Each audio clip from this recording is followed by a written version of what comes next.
గారికి స్వాగతం సుస్వాగతం తెలియజేసుకుంటున్నాం. జాతీయ గాంధీ మార్గ్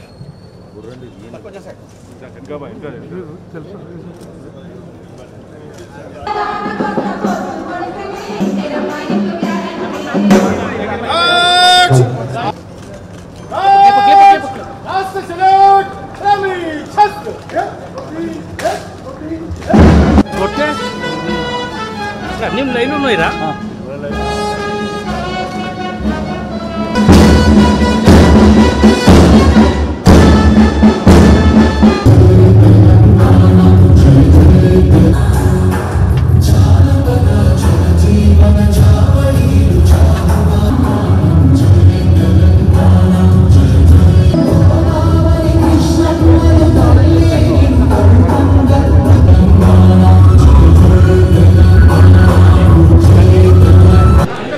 కార్యక్రమానికి ముఖ్య తెలంగాణ రాష్ట్ర రెవెన్యూ సమాచార పౌర సంబంధాల గృహ నిర్మాణ శాఖ మంత్రిగా నేడు ప్రజాపాలన దినోత్సవంతో పాలు పంచుకుంటాం నాకెంతో ఆనందంగా ఉంది.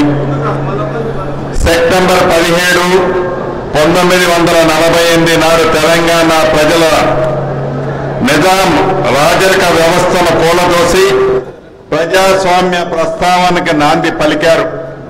ఈ శుభదినాన్ని విలీనమని ఒకరు, విమోచనమని మరొకరు స్వప్రయోజనాల కోసం నాటి అమరుల త్యాగాలను పౌచన చేసేలా ప్రవర్తించడం సరికాదని గౌరవ ముఖ్యమంత్రి రేవంత్ రెడ్డి గారి నేతృత్వంలోని ప్రజా ప్రభుత్వం సెప్టెంబర్ 17ను తెలంగాణ ప్రజా పాలన దినోత్సవంగా నిర్వహిస్తుంది. ఈ ఉత్సవం తెలంగాణ రాష్ట్రంలో భూ సమస్యల పరిష్కార లక్ష్యంగా ప్రజల కోరిన భూ వివాదం లేని తెలంగాణ ఉండాలనే సంకల్పంతో ప్రజా ప్రభుత్వం చరిత్రాత్మకమైన భూభారతి చట్టాన్ని తీసుకువచ్చింది. ఏప్రిల్ 14వ తేదీన భూభారతి చట్టాన్ని గౌరవ ముఖ్యమంత్రి రేవంత్ రెడ్డి గారి చేతుల మీదుగా ఆవిష్కరించుకోవడం జరిగింది. రాష్ట్ర వ్యాప్తంగా 3 విడతల రెవెన్యూ సదస్సులు నిర్వహించాం. ఈ రెవెన్యూ సదస్సులో వచ్చిన దరఖాస్తుల్ని పరిష్కారం చూపిస్తున్నాం. ఈ హన్మకొండ జిల్లాలో భూ సమస్యలు శాశ్వతంగా పరిష్కారం అవుతాయని హామీ ఇస్తున్నాను. ప్రజాపాలన దినోత్సవ సందర్భంగా ఇక్కడికి వచ్చిన హన్మకొండ జిల్లా ప్రజలకు, ప్రజాప్రతినిధులకు, అధికారులకు, ఉద్యమకారులకు, పాత్రికేయులకు నా హృదయపూర్వక నమస్కారం. తెలంగాణ రాష్ట్ర రెవెన్యూ సమాచార పౌర సంబంధాల గృహ నిర్మాణ శాఖ మంత్రిగా నేడు ప్రజాపాలన దినోత్సవంతో పాలు పంచుకుంటాం నాకెంతో ఆనందంగా ఉంది. సెప్టెంబర్ 17, 1948 నాడు తెలంగాణ ప్రజల నిజాం రాజరిక వ్యవస్థను కూలదోసి ప్రజాస్వామ్య ప్రస్తావనకి నాంది పలికారు. ఈ శుభదినాన్ని విలీనమని ఒకరు, విమోచనమని మరొకరు స్వప్రయోజనాల కోసం నాటి అమరుల త్యాగాలను పౌచన చేసేలా ప్రవర్తించడం సరికాదని గౌరవ ముఖ్యమంత్రి రేవంత్ రెడ్డి గారి నేతృత్వంలోని ప్రజా ప్రభుత్వం సెప్టెంబర్ 17ను తెలంగాణ ప్రజా పాలన దినోత్సవంగా నిర్వహిస్తుంది. ఈ ఉత్సవాన్ని ఈరోజు రాష్ట్ర వ్యాప్తంగా అత్యంత వైభవంగా నిర్వహిస్తున్నాం. ఎందరో త్యాగధనుల త్యాగాలు, పోరాటాల ఫలితంగా ఈ విజయం సాధించుకున్నాం. ఈ త్యాగధనులందరికీ ఘన నివాళులు అర్పిస్తున్నాం. భారతదేశానికి స్వతంత్రం వచ్చి భారత్ పాక్ విభజన జరిగిన తర్వాత దేశంలో అప్పటి వరకు బ్రిటిష్ పాలన వారి సహకారంతో స్వతంత్రంగా వ్యవహరించిన చాలా సంస్థానాల్లో కొన్ని భారతదేశంలో, మరికొన్ని పాకిస్తాన్లో విలీనమయ్యాయి. దేనిలో విలీనం కాకుండా రజాకార్ల అండతో స్వతంత్రంగా ఉండాలనుకున్నది నిజాం పాలనలో ఉన్న హైదరాబాద్ రాష్ట్రం. తెలుగు వారు ఎక్కువగా ఉండే తెలంగాణ ప్రాంతం కూడా ఈ రాజ్యంలో ప్రధాన భాగంగా ఉండేది. రజాకారులను నిషేధించాలని కోరుతూ అప్పటి ప్రధాని జవహర్లాల్ నెహ్రూ గారు సెప్టెంబర్ 7న నిజాంకు అల్టిమేటం పంపారు. కానీ నిజాం దాన్ని ఖాతరా చేయలేదు. దీంతో సెప్టెంబర్ 17, 1948 అప్పటి కేంద్ర హోంమంత్రి సర్దార్ వల్లభాయ్ పటేల్ ఆదేశాల మేరకు ఇండియన్ ఆర్మీ హైదరాబాద్ రాష్ట్రంలో ప్రవేశించింది. దాని దాటికి తట్టుకోలేక నిజాం లొంగిపోవడంతో సెప్టెంబర్ 17, 1948 హైదరాబాద్ రాజ్యం భారతదేశంలో విలీనమైంది. ఈ పరిణామంతో తెలంగాణలో రాచరికం ముగిసిపోయి పార్లమెంటరీ ప్రజాస్వామ్యం పరిపాలన ప్రారంభమైంది. ఉమ్మడి ఆంధ్రప్రదేశ్ నుండి విడిపోయి తెలంగాణ ప్రత్యేక రాష్ట్రంగా ఏర్పడిన తర్వాత ఆ పెద్ద మనిషి నయా నిజాం అయ్యాడు. ఫలితంగా 10 ఏళ్లలో తెలంగాణ నియంత్రణ పాలనలో మునిగిపోయింది. ప్రజాస్వామ్యం పీకేశారు. తన తెలంగాణ అంటూనే ధర్నాలు, ర్యాలీలు, నిరసనలు, ఉద్యమాలని నిషేధించారు. కాదన్న వాడిని కాలి కిందేసి తొక్కేశారు. ధరణి పేరుతో భూములనే కాదు ప్రాజెక్టులు కూడా పన్నుకు మట్టి అంటకుండా మింగేశారు. అవన్నీ నేను మీకు వివరించాల్సిన పని లేదు, నాకంటే మీరే ఎక్కువ అనుభవించారు. తెలంగాణ నియంత్రణ పాలన నుంచి విముక్తి చేస్తామని ప్రజలకు మాట ఇచ్చాం. 2023 డిసెంబర్ 3న తెలంగాణకి స్వేచ్ఛను ప్రసాదించడంలో మాకు స్ఫూర్తి నాటి సాయుధ పోరాటమే. మా ఆలోచన, మా ఆచరణ ప్రతిదీ ప్రజా కోణమే. ప్రాణత్యాగాలతో ఏర్పడిన తెలంగాణ రాష్ట్రంలో పాలన పారదర్శకంగా ఉండాలి, బాధ్యతంగా ఉండాలి, ప్రతి నిర్ణయంలో ప్రజల కోణంలో ఉండాలి అని అమరుల ఆశయాలు ఉండాలి, యువత ఆకాంక్షలు ఉండేలా మేము బాధ్యతలు స్వీకరించిన క్షణం నుండి ఆ దిశగానే అడుగులు వేస్తున్నాం. సవాలక్ష సమస్యలు అప్పుల సమస్యల్లో ఉన్నప్పటికీ తెలంగాణ ప్రజల మనోభిష్టాన్ని మేరకు ప్రభుత్వం అనేక సంస్కరణలకు శ్రీకారం చుట్టింది. తొలిసారి రాష్ట్రంలో ప్రజాస్వామ్యబద్ధ పాలన జరుగుతుంది. గడిచిన 10 ఏళ్లుగా తెలంగాణలో కోల్పోయిన స్వేచ్ఛను పునరుద్ధరించడమే మా ప్రభుత్వ తొలి ప్రాధాన్యతగా భావించాం. భౌతికంగా కంచెలు తొలగించడమే కాదు, మానసికంగా బానిసత్వ సంఖ్యలను తెంచాం. పాలకులు తప్పు చేస్తే నిలదీసే స్వేచ్ఛ ఈ రోజు తెలంగాణలో ఉంది. పరిపాలనలో లోట్లుపాట్లు ఉంటే సూచనలు, సలహాలు స్వీకరించే సౌలభ్యం కల్పించాం. ఒకవైపు ప్రపంచ నగరాలతో పోటీ పడే లక్ష్యాల్ని నిర్దేశించుకొని మరోవైపు పేదల ఆంక్షలు తీర్చే సంక్షేమ ఫలాలు అందిస్తూ విముఖ వ్యూహంతో మా ప్రభుత్వ పాలన సాగిస్తున్నాం. పాలనలో పారదర్శకత, అభివృద్ధిలో ఆధునికత, సంక్షేమంలో సరికొత్త చరిత్రను రాస్తూ తెలంగాణను 21 నెలల కాలంలో దేశానికి రోల్ మోడల్ గా నిలబెట్టాం. గౌరవ ముఖ్యమంత్రి రేవంత్ రెడ్డి గారి నేతృత్వంలో నూతనంగా ఏర్పడిన ఇందిరమ్మ ప్రభుత్వంలో తీసుకున్న నిర్ణయాల ఫలితంగా వ్యవసాయం, పారిశ్రామిక రంగంలో గణనీయమైన ప్రగతిని సాధించాం. ఆర్థిక వృద్ధితో తెలంగాణ రాష్ట్రం అగ్రగానంలో నిలిచిందని చెప్పడానికి గర్విస్తున్నాను. సుమారు 3.79 లక్షల తలసరి ఆదాయంతో దేశంలో తెలంగాణ రాష్ట్రం తొలి స్థానంలో నిలిచింది. తెలంగాణ రాష్ట్రాన్ని భారతదేశంలో ప్రపంచ స్థాయిలో అగ్రస్థానంలో నిలిపేందుకు గౌరవ ముఖ్యమంత్రి రేవంత్ రెడ్డి గారి నాయకత్వంలోని తెలంగాణ రేజింగ్ 2047 విజన్తో ప్రజా ప్రభుత్వం ముందుకు సాగుతుంది. 2035 నాటికి తెలంగాణ ఆర్థిక వ్యవస్థను $1 ట్రిలియన్ ఎకానమీగా వృద్ధి సాధించాలనే లక్ష్యంగా పనిచేస్తున్నాం. అదేవిధంగా 2047 నాటికి $3 ట్రిలియన్ లక్ష్యం సాధించాలని ప్రభుత్వ ప్రణాళికలు రూపొందిస్తున్నాం. సంక్షేమానికి కేర్ ఆఫ్ పాలన కాంగ్రెస్, దీనికి చరిత్రే సాక్ష్యం. పేదలకు అందుబాటులో నిత్యావసర వస్తువులు అందించే ఉద్దేశంతో 1957లోనే ఆనాటి కాంగ్రెస్ ప్రభుత్వం ప్రజా పంపిణీ వ్యవస్థను ప్రారంభించింది. 70 ఏళ్లుగా పీడీఎస్ వ్యవస్థ పేద ప్రజల ఆహార భద్రతకి భరోసా కల్పిస్తుంది. అదే స్ఫూర్తితో ప్రజా ప్రభుత్వం ఈ ఏడాది ఉగాది నుంచి సన్న బియ్యం పంపిణీ కార్యక్రమం చేపట్టాం. ప్రతి నెల 3,25,00,000 మంది పేదవాళ్లకు 17,000 రేషన్ షాపుల ద్వారా 2 లక్షల మెట్రిక్ టన్నుల సన్న బియ్యం ఉచితంగా పంపిణీ చేసి పేదల ఆకలి తీరుస్తున్న ప్రభుత్వం మన ప్రభుత్వం. రేషన్ కార్డులు ప్రజల ఆత్మ గౌరవానికి ప్రతీక. ఒక భరోసా.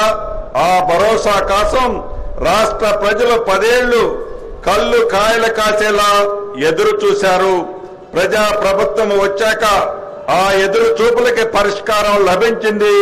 కొత్తగా 11 లక్షల రేషన్ కార్డులు ఇవ్వటంతో పాటు 15 లక్షల మంది పేర్లను రేషన్ కార్డులో మన ప్రభుత్వం చేర్చడం జరిగింది.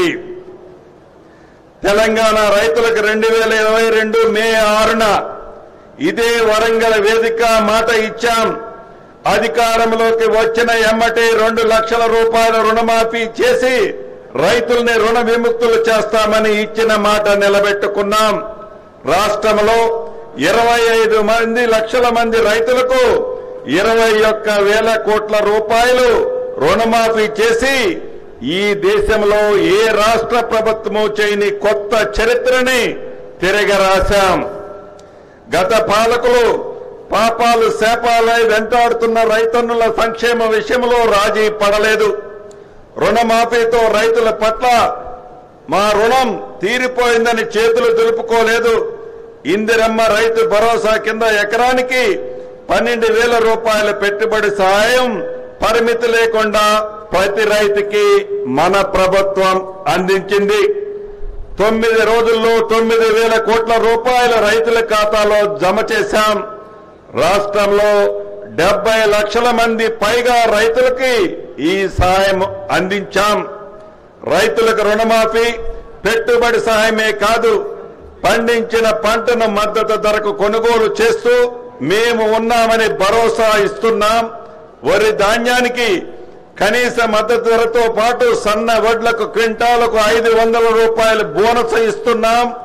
దీనివల్ల రైతులకు అదనముగా ఆదాయం లభించడమే కాకుండా రాష్ట్రంలో సన్న ధాన్యం దిగుబడి మరింత పెరిగే విధంగా చర్యలు చేపట్టాం. ఈ ఏడాది వానాకాలము మరియు యాసంగి సీజన్లో 8,000 కొనుగోలు కేంద్రాల ద్వారా కనీస మద్దతు ధరకు 28,000 కోట్ల రూపాయలు విలువ చేసే 1,22,00,000 మెట్రిక్ టన్నుల ధాన్యాన్ని కొనుగోలు చేశాం. ధాన్యం కొనుగోలు చేసిన 48 గంటల్లో రైతుల ఖాతాల్లో నగదుని జమ చేయడం జరుగుతుంది. రైతు 2 సీజన్లలో కనీస 2,90,00,000 మెట్రిక్ టన్నుల ధాన్యాన్ని పండించిన తెలంగాణ రాష్ట్రంలో దేశంలో మొదటి స్థానం నిలిచింది. వ్యవసాయానికి ఉచిత విద్యుత్తులో భాగంగా 29 లక్షల పంపు సెట్లకు ఉచిత విద్యుత్తు అందిస్తున్నాం. మా ప్రభుత్వం ఏర్పడిన తర్వాత రాష్ట్ర వ్యవసాయ చరిత్రని తిరగరాసి దేశ చరిత్రలోనే కని విని ఎరగని రీతిలో 21 నెలల్లో అన్నదాతల సంక్షేమానికి 1,13,000 కోట్ల రూపాయలు ఖర్చు చేసిన ప్రభుత్వం మన ప్రజా ప్రభుత్వం. తెలంగాణలో చివరి ఆయకట్టు వరకు సాగునీరు ఇచ్చే ప్రణాళికతో పెండింగ్ ప్రాజెక్టులకు లక్ష్యాలుగా నిర్దేశించుకొని పూర్తి చేస్తున్నాం. 10 ఏళ్ల పాటు ఈ రాష్ట్రాన్ని పాలించి గత పాలకులు అద్భుతాలు చేశామని, ఎన్నో ప్రాజెక్టులు నిర్మించామని గొప్పలు చెప్పుకున్నారు. కానీ వాస్తవానికి రీడిజైన్ పేరుతో ఆర్థిక దోపిడీకి పాల్పడ్డారు గత ప్రభుత్వంలో పరిపాలకులు. దీనికి చక్కటి ఉదాహరణ ఈ జిల్లాకి పక్కనే ఉన్న కాళేశ్వరం ప్రాజెక్టు పరిస్థితి ఏమైందో ఈ వరంగల్ వాస్తవాలకు బాగా తెలుసు. తెలంగాణని సస్యశ్యామలంగా మార్చేందుకు ఇందిరమ్మ ప్రభుత్వం చిత్తశుద్ధితో పనిచేస్తుంది. ఈ ప్రాంతానికి ప్రధానంగా సాగునీరు, తాగునీరు అందించే దేవాదుల ప్రాజెక్టుని గత ప్రభుత్వం నిర్లక్ష్యం చేసింది. ఈ ఇందిరమ్మ ప్రభుత్వం 2026 డిసెంబర్లోగా పూర్తి చేయాలనే లక్ష్యంతో ముందుకు నడుస్తుంది. 10 ఏళ్ల తర్వాత పేదల సొంతింటి కలను మళ్లీ రెక్కల తొడిగించాం. ఇందిరమ్మ ఇల్లు నిర్మాణం ఇవాళ గ్రామాల్లో పేదల ఆత్మ గౌరవ ప్రతీకగా కనిపిస్తుంది. తొలి విడతగా ప్రతి నియోజకవర్గానికి 3500 ఇళ్లు మంజూరు చేశాం. ఇవన్నీ శరవేగంగా నిర్మాణాలు జరుగుతున్నాయి. ఈ జిల్లాలో కూడా వేలాది ఇళ్లు వివిధ నిర్మాణ దశలో ఉన్నాయి. ఈ నెల 3వ తేదీన భద్రాద్రి జిల్లా అశ్వరావుపేట నియోజకవర్గంలోని చండుగొండ మండలంలో బెండాలపాడు గ్రామంలో ఇందిరమ్మ ఇండ్లకు గౌరవ ముఖ్యమంత్రి రేవంత్ రెడ్డి గారి చేతుల మీదుగా గోప్రవేశాలు కూడా చేశామని చెప్పడానికి సంతోషిస్తున్నాను. ప్రభుత్వానికి ఎన్ని ఆర్థిక ఇబ్బందులు ఉన్నా గ్రీన్ ఛానల్తో నిధులు విడుదల చేస్తున్నాం. ఇండ్లు నిర్మాణ పురోగతిని ప్రతి సోమవారం లబ్ధిదారుల ఖాతాలో నిధులు జమ చేస్తున్నాం. రాజకీయాలకు అతీతంగా అర్హుల ఎంపికలో పారదర్శకంగా వ్యవహరిస్తున్నాం. పేదరికమే అర్హత, ఇళ్ల కేటాయింపులో కోటాలు వాటాలు లేవు. ఇళ్ల కోసం కమిషన్లు ఇచ్చే కర్మ లేదు. నీకింత నాకింత దందాలు లేవు. ఎంపికకు పేదరికమే గిట్టురాయి. అడవులను నమ్ముకొని జీవించే చెంచులకి సైతం చరిత్రలో తొలిసారి ఇందిరమ్మ ఇళ్లు కేటాయించాం. గతంలో ఏ ప్రభుత్వం ఇల్లు ఇవ్వాలని ఆలోచన రాలేదు. నల్లమల్ల బిడ్డగా వారి సాధక బాధకలు తెలిసిన వాడిగా చెంచు కుటుంబాలకు ఇందిరమ్మ ఇళ్లను మంజూరు చేశాం. రాష్ట్రంలో 4 ఐటీడీఏ ప్రాంతాల్లో 22,016 ఇందిరమ్మ ఇళ్లు కూడా ఇచ్చాం. తెలంగాణ రాష్ట్రంలో భూ సమస్యల పరిష్కార లక్ష్యంగా ప్రజల కోరిన భూ వివాదం లేని తెలంగాణ ఉండాలనే సంకల్పంతో ప్రజా ప్రభుత్వం చరిత్రాత్మకమైన భూభారతి చట్టాన్ని తీసుకువచ్చింది. ఏప్రిల్ 14వ తేదీన భూభారతి చట్టాన్ని గౌరవ ముఖ్యమంత్రి రేవంత్ రెడ్డి గారి చేతుల మీదుగా ఆవిష్కరించుకోవడం జరిగింది. రాష్ట్ర వ్యాప్తంగా 3 విడతల రెవెన్యూ సదస్సులు నిర్వహించాం. ఈ రెవెన్యూ సదస్సులో వచ్చిన దరఖాస్తుల్ని పరిష్కారం చూపిస్తున్నాం. ఈ హన్మకొండ జిల్లాలో భూ సమస్యలు శాశ్వతంగా పరిష్కారం అవుతాయని హామీ ఇస్తున్నాను.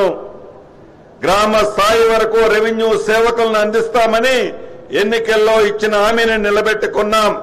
రాష్ట్ర వ్యాప్తంగా 10,954 రెవెన్యూ గ్రామాలకు క్లస్టర్ల వారీగా విభజించి గ్రామ పరిపాలక అధికారుల్ని నియమించాం. గౌరవ ముఖ్యమంత్రి రేవంత్ రెడ్డి గారి చేతుల మీదుగా ఇదే నెల 5వ తేదీ నియామక పత్రాలను కూడా అందజేయటం జరిగిందని చెప్పడానికి సంతోషిస్తున్నాను.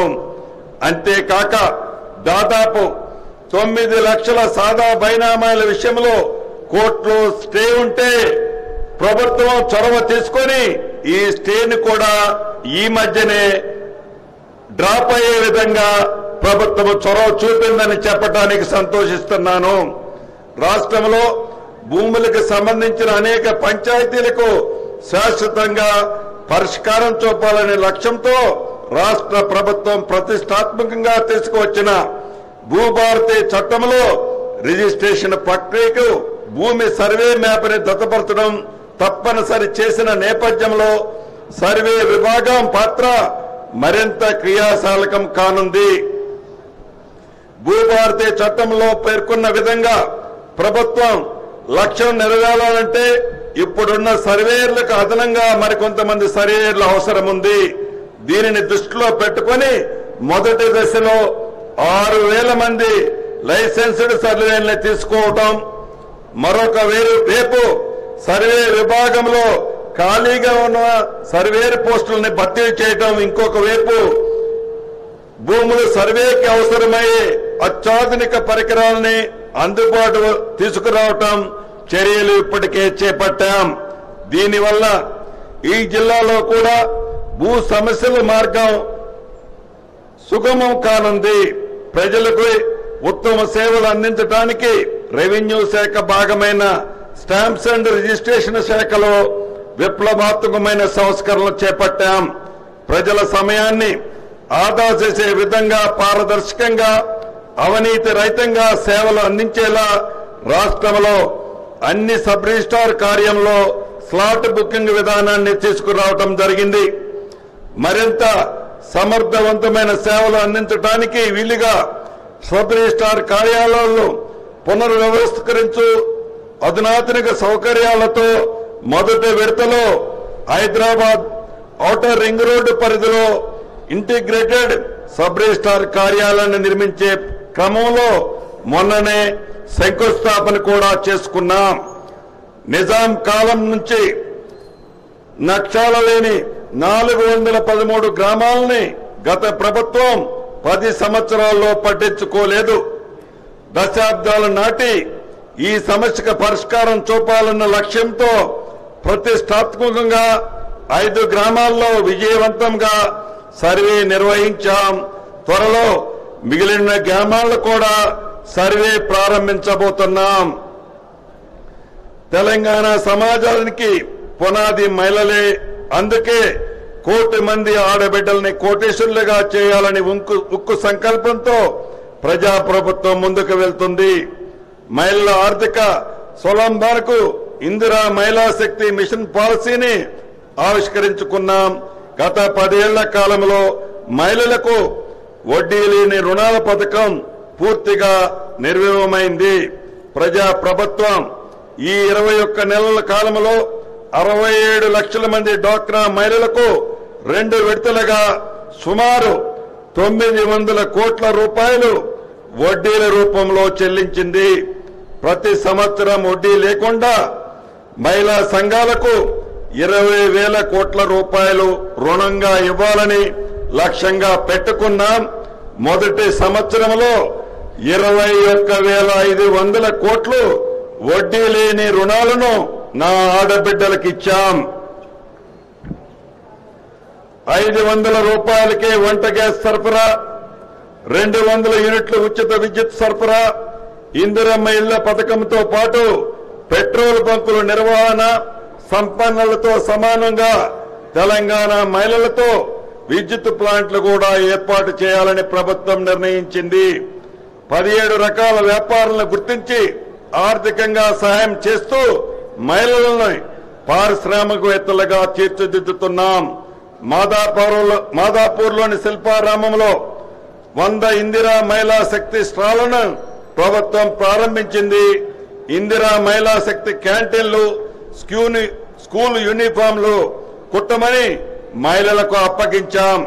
రాబోయే రోజుల్లో ప్రతి మండల కేంద్రంలో మహిళా సంఘాల ఆధ్వర్యంలో రైస్ మిల్లులు, గోదాములు ఏర్పాటు చేయించాలని మన ప్రభుత్వం నిర్ణయించింది.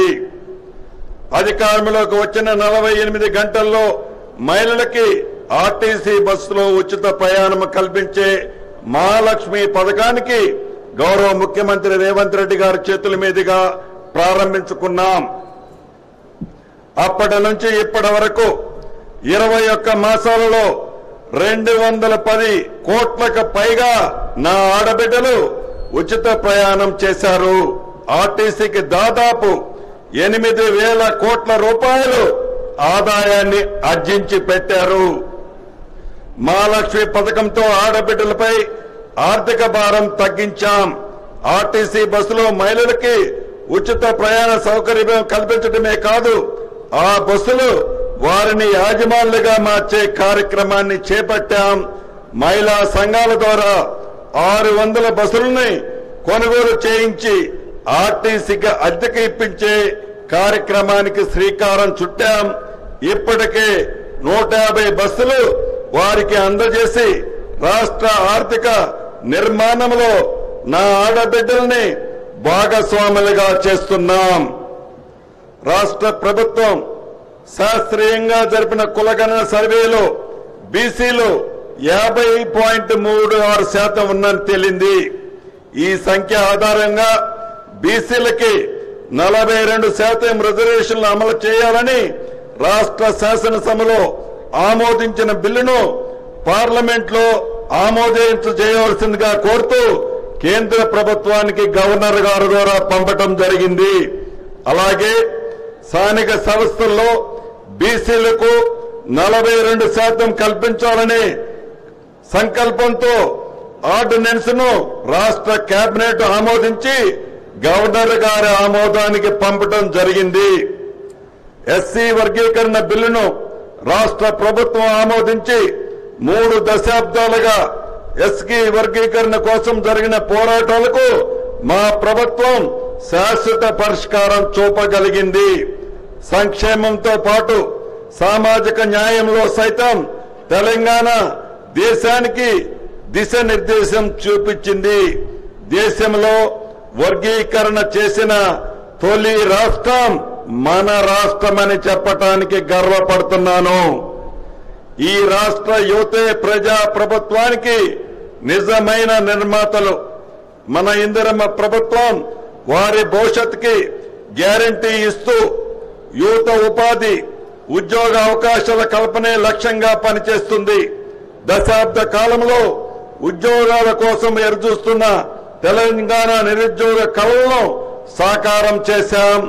21 మాసాల కాలంలో 60,000 మందికి పైగా ఉద్యోగ నియామక పత్రాలు మన ప్రభుత్వంలో ఇచ్చాం. పారిశ్రామిక విధానాలకు మరింత మెరుగుపరుచుకుంటూ తెలంగాణను పెట్టుబడులకు నిలయంగా మార్చాలనే లక్ష్యంతో ప్రభుత్వం ముందుకు వెళ్తుంది. ఇప్పటికే లక్షల కోట్ల రూపాయల పెట్టుబడుల్ని సాధించుకోగలిగాం. ప్రైవేటు రంగంలో లక్షలాది ఉద్యోగాలు సృష్టించగలిగాం. తెలంగాణలో సూక్ష్మ, చిన్న, మధ్యతర పరిశ్రమల సమస్యలను పరిష్కరించేందుకు రూపొందించిన ఎంఎస్ఎంఈ పాలసీ 2024 మేరకు రానున్న 5 ఏళ్లలో సుమారు 4,000 కోట్ల రూపాయలు ఖర్చు చేసి పరిశ్రమలు స్థాపించబోతున్నాం. దీని ద్వారా ప్రైవేటు రంగంలో ఉపాధి అవకాశాలు మెరుగుపడతాయి. రాజీవ్ గాంధీ సివిల్ అభయ హస్తం కింద సివిల్ సర్వీస్ ప్రిపేర్ అయ్యే వారికి ఆర్థిక ఇబ్బందులు లేకుండా ఒక్కొక్కరికి ₹1,00,000 ఆర్థిక సాయం అందిస్తున్నాం. యంగ్ ఇండియా స్కిల్ యూనివర్సిటీ ఏర్పాటు చేయడం ద్వారా యువతలో నైపుణ్యాన్ని మెరుగుపరుస్తున్నాం. ఐటీఐలని అడ్వాన్స్డ్ ట్రైనింగ్ సెంటర్లుగా తీర్చిదిద్దాం. ఎస్సీ, ఎస్టీ, బీసీ, మైనార్టీ విద్యార్థులంతా కుల మతాలకు అతీతంగా ఒకే ప్రాంగణంలో కలిసిమెలిసి చదువుకునే విధంగా సకల సౌకర్యాలతో 25 ఎకరాల సువిశాల విస్తీర్ణంలో 15,600 కోట్ల రూపాయల వ్యయంతో యంగ్ ఇండియా ఇంటిగ్రేటెడ్ గురుకుల స్కూళ్లు ఏర్పాటుకు శ్రీకారం చుట్టాం. విధి నిర్వహణలో కాలం గడుపుతూ పిల్లల చదువులపై ప్రత్యేక దృష్టి సారించలేకపోతున్న పోలీసు సోదరుల పిల్లలకు మంచి విద్యా అవకాశాలు కల్పించాలనే లక్ష్యంతో హైదరాబాద్ లో యంగ్ ఇండియా పోలీసు స్కూల్ని ఏర్పాటు చేశాం. రాష్ట్రంలో క్రీడలను ప్రోత్సహించేందుకు స్పోర్ట్స్ యూనివర్సిటీని కూడా ఏర్పాటు చేస్తున్నాం. గతంలో ఎన్నడూ లేని విధంగా విద్యా రంగానికి మా ప్రభుత్వం అత్యంత ప్రాధాన్యత ఇస్తుంది. ఉపాధ్యాయుల నియామకం, అమ్మ ఆదర్శ కమిటీల ద్వారా సమయానికి పుస్తకాలు, యూనిఫామ్లు పంపిణీ చేస్తున్నాం. పాఠశాలలు తెరవటానికి ముందే అవసరమైన వసతులను కల్పిస్తున్నాం. ప్రభుత్వ గురుకులాలు, వసతి గృహాల్లో దీర్ఘకాలికంగా అపరిష్కరంగా ఉన్న మెస్ ఛార్జీ సమస్యలను పరిష్కరించాం. విద్యార్థులకి పౌష్టికాహారం అందించాలనే లక్ష్యంతో గతంలో ఎన్నడూ లేనంత విధముగా డైట్ ఛార్జీలు 40%, కాస్మెటిక్ ఛార్జీలు 200% మన ప్రభుత్వం పెంచింది. ఆరోగ్యశ్రీ అంటేనే కాంగ్రెస్ బ్రాండ్ స్కీమ్. గత 10 సంవత్సరాల్లో మసకబారిన ఈ పథకానికి పూర్వ వైభవం తీసుకొచ్చాం. ప్రజా ప్రభుత్వం అధికారంలోకి వచ్చిన వెంటనే ఆరోగ్యశ్రీ పరిమితిని 5 లక్షల నుండి 10 లక్షల రూపాయలకి పెంచాం. రాష్ట్ర వ్యాప్తంగా 1402 ఆసుపత్రుల్లో ఆరోగ్యశ్రీ సేవలు అందుబాటులో ఉన్నాయి. ఇటీవలే 108 ఆసుపత్రులు ఆరోగ్యశ్రీ పరిధిలోకి చేర్చడం జరిగింది. ఇందిరమ్మ ప్రభుత్వం అధికారంలోకి వచ్చిన 2023 డిసెంబర్ నుంచి ఇప్పటి వరకు సుమారు 11 లక్షల మందికి చికిత్స మన ప్రభుత్వంలో అందించాం. ఈ 21 నెలల కాలంలో ఆసుపత్రులకు 1600 కోట్ల రూపాయలు ప్రభుత్వం చెల్లించింది. దేశంలో తొలిసారిగా రాష్ట్రంలోని అనాథ పిల్లలు ఏ విధమైన అనారోగ్యానికి గురైన కార్పొరేట్ ఆసుపత్రిలో 10 లక్షల రూపాయల వరకు ఉచితంగా వైద్య సేవలు పొందే అవకాశాన్ని మన ఇందిరమ్మ ప్రభుత్వం కల్పించింది. దీని ద్వారా ఈ జిల్లాలో కూడా ఎంతో మందికి అవకాశం లభించింది. హైదరాబాద్ నగరాన్ని అంతర్జాతీయ ప్రమాణాలతో అభివృద్ధి చేసేందుకు ప్రణాళిక సిద్ధమయ్యాయి. మెట్రో విస్తరణకు శ్రీకారం చుట్టాం. జీహెచ్ఎంసీలో కంటోన్మెంట్ విలీనం చేయాలన్న ప్రజల చిరకాల వాంఛని నెరవేర్చాం. ఫ్యూచర్ సిటీ పేరుతో 30,000 ఎకరాల్లో సరికొత్త నగర నిర్మాణానికి ప్రభుత్వం శ్రీకారం చుట్టింది. అభివృద్ధి ప్రణాళికలో రాష్ట్రాన్ని 3 జోన్లుగా విభజించాం. ఔటర్ రింగ్ రోడ్డు లోపల నగరాన్ని కోర్ అర్బన్ తెలంగాణగా, ఔటర్ రింగ్ రోడ్డు ప్రతిపాదిత రీజనల్ రింగ్ రోడ్డు మధ్య ప్రాంతాన్ని అర్బన్ తెలంగాణగా, రీజనల్ రింగ్ రోడ్డు ఆవల ప్రాంతాన్ని రూరల్ తెలంగాణగా నిర్ణయించాం. తెలంగాణ రాష్ట్రాన్ని ప్రపంచ వేదికపై ఆవిష్కరించడంలో విజయం సాధించాం. అమెరికా, దక్షిణ కొరియా, సింగపూర్, దావోస్, జపాన్ దేశాలలో పర్యటించి భారీగా పెట్టుబడులు సాధించాం. హైదరాబాద్ వేదికగా పలు గ్లోబల్ ఈవెంట్లు నిర్వహించాం. AI global summit, bio Asia సదస్సు, ప్రపంచ సుందరి పోటీలు విజయవంతంగా నిర్వహించాం. ఇక మన హన్మకొండ జిల్లాకు వస్తే, హన్మకొండ జిల్లా అభివృద్ధికి గౌరవ ముఖ్యమంత్రి రేవంత్ రెడ్డి గారి నేతృత్వంలోని మన ప్రజా ప్రభుత్వం అత్యంత ప్రాధాన్యత ఇస్తుంది. గత 10 ఏళ్ల కాలంలో ఈ ప్రాంత అభివృద్ధి హామీలకు, కాగితాలకే పరిమితమైంది.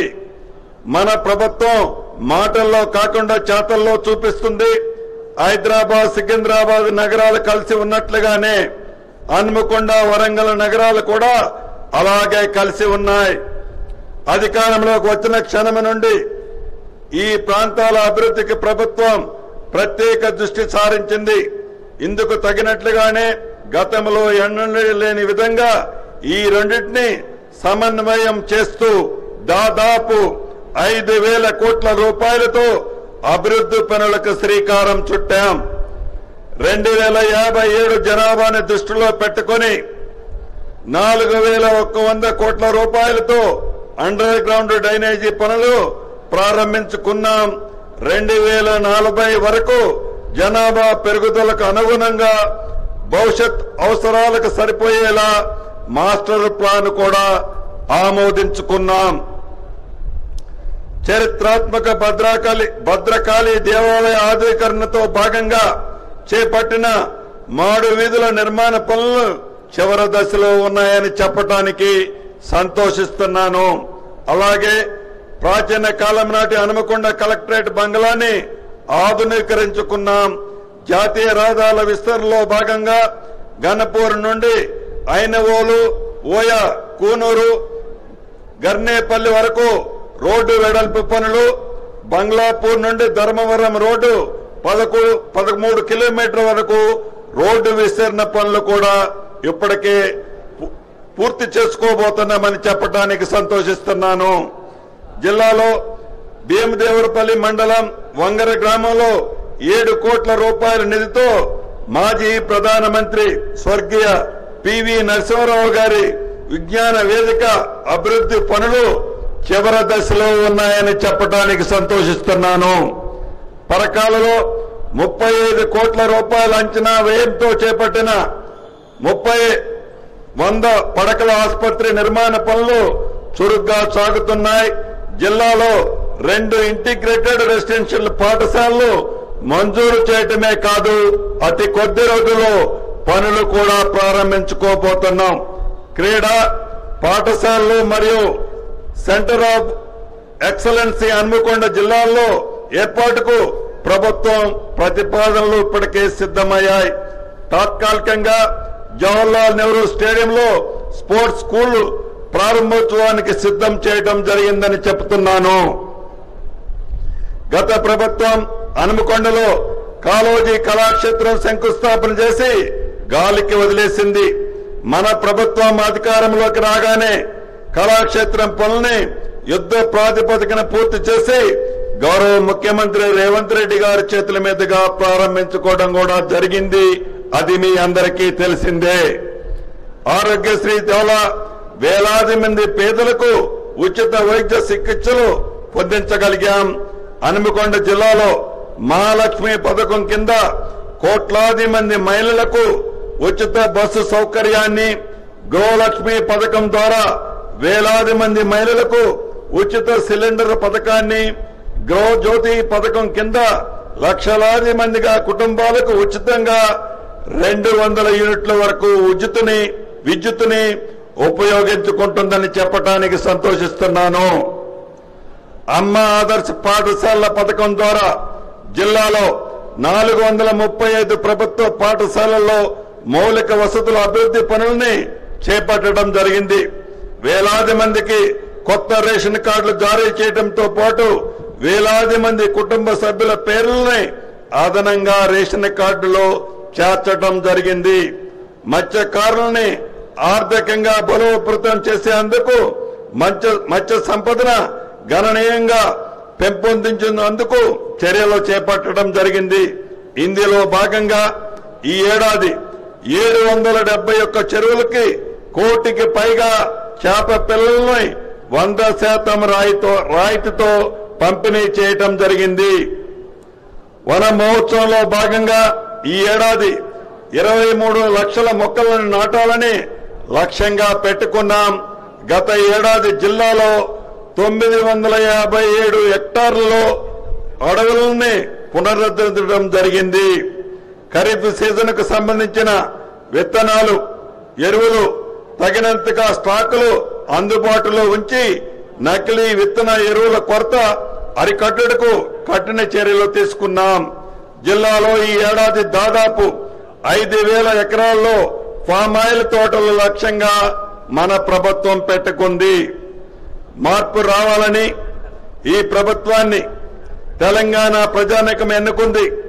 వారి ఆశలు, ఆకాంక్షలు అనుగుణంగా కులాలు, మతాలు, ప్రాంతాలకు అతీతంగా ఎలాంటి భేషజాలకు పోకుండా గౌరవ ముఖ్యమంత్రి రేవంత్ రెడ్డి గారి నాయకత్వంలోని మన ఈ ప్రభుత్వం సమర్థవంతంగా పనిచేస్తుంది. గౌరవ ముఖ్యమంత్రి గారి ఆలోచనలకు అనుగుణంగా మంత్రుల మంత్రం రాష్ట్ర ప్రజల బాగోగుల కోసం చిత్తశుద్ధితో నిత్యము మీతోనే ఉండి మీకు అండగా ఉంటామని ఈ తెలంగాణ ప్రజా పాలన దినోత్సవ సందర్భంగా మనస్ఫూర్తిగా తెలియజేస్తున్నాను. రాష్ట్రాన్ని అన్ని రంగాల్లో ముందుకు తీసుకువెళ్తున్న గౌరవ ముఖ్యమంత్రి రేవంత్ రెడ్డి గారికి జిల్లా సర్వతోముఖాభివృద్ధికి నిర్మాత్మక సహకారం, సూచనలు అందిస్తున్న జిల్లా మంత్రులు, గౌరవ పార్లమెంటు సభ్యులు, గౌరవ శాసన మండలి సభ్యులు, గౌరవ శాసనసభ్యులు, గౌరవ స్థానిక ప్రజాప్రతినిధులు, గౌరవ న్యాయమూర్తులు, జిల్లా ఉన్నతాధికారులు, జిల్లా పోలీస్ సిబ్బందికి, స్వతంత్ర సమర యోధులకి, తెలంగాణ ఉద్యమకారులకి, మీడియా ప్రతినిధులకి, స్వచ్ఛంద సంస్థ ప్రతినిధులకు, జిల్లా ప్రజలకి తెలంగాణ ప్రజా పాలన దినోత్సవ శుభాకాంక్షలు తెలియజేస్తూ జై హింద్, జై తెలంగాణ.